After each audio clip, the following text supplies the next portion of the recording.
دوسرا اس کا شاہد یہ ہے بھی یہ وراثت نہیں ہے، یہ جو بیت المال میں رکھا ہے۔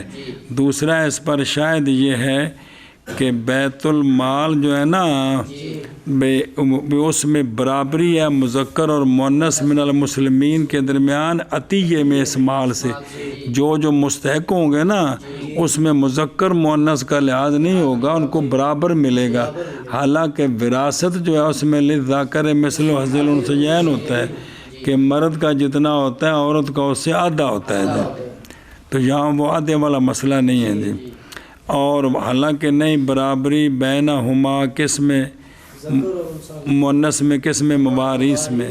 مسئلہ سمجھو جی، شوافے کے نزدیک یہ ہے کہ بیت المال اگر منتظم ہے بے باقی ہے تو یہ بیت المال ذوی الارحام اور رد پر مقدم ہوگا۔ وہ پیچھے پڑے جی کہ مال رد کریں گے، کہتے رد نہیں کریں گے، بیت المال میں رکھیں گے۔ اگر ذوی الارحام ہے اور کونیاں تو ان کو نہیں دیں گے بلکہ میں رکھیں گے جی۔ اور اگر بیت المال منتظم نہیں ہے تو پھر رد کیا جائے گا پہلے کن پر؟ بے نسبت فرائض ہیں، پھر پھیرا جائے گا کدھر؟ تو شوافے کے نزدیک بلا میراث عندہم بالکل لمول الموالات کے لیے وراثت نہیں ہے کن کے نزدیک؟ اور مقارلہ بالنسب علی الغیر کے لیے بھی، اور موصالہ بجمیع المال کے لیے بھی سارے مال کی نہیں ہے بلکہ ثلث مال کی ہے۔ کن کے نزدیک؟ کما نبہناک علیہ، سمجھے ہی؟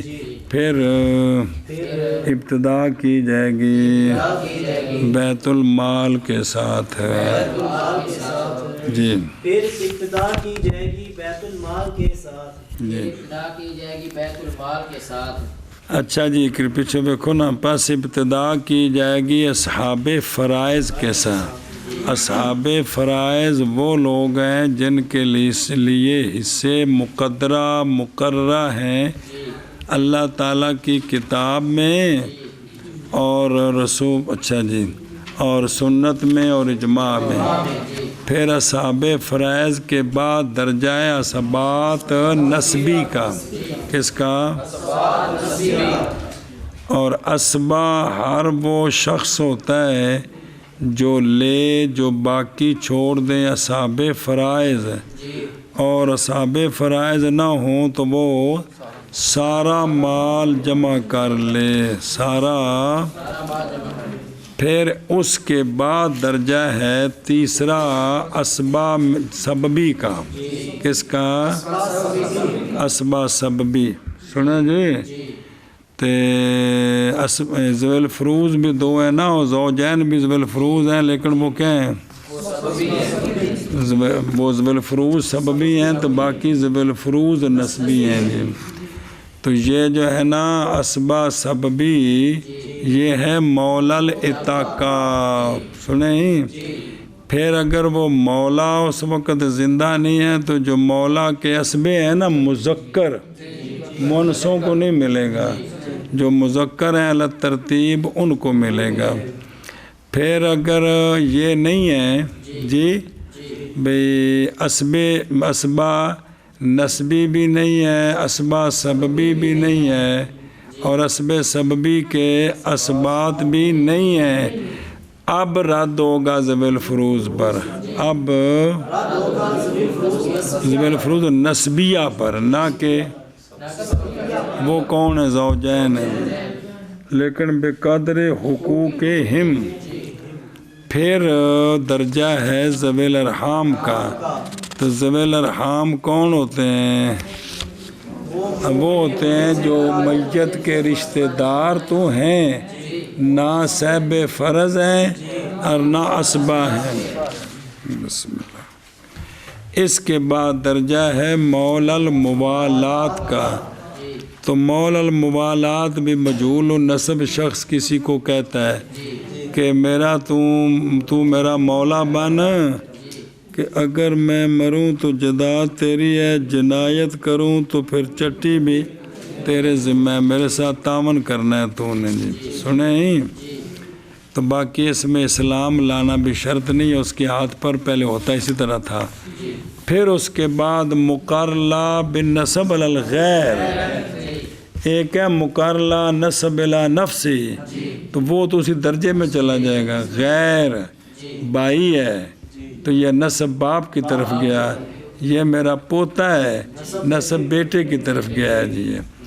اس حیثیت سے کہ نہ ثابت ہو نسب اس کا اس کے اقرار کے ساتھ اس غیر سے، شرط یہ ہے کہ جب مرے مقر اسی اقرار پر تو باقی بھی شرطیں پڑی ہیں جی۔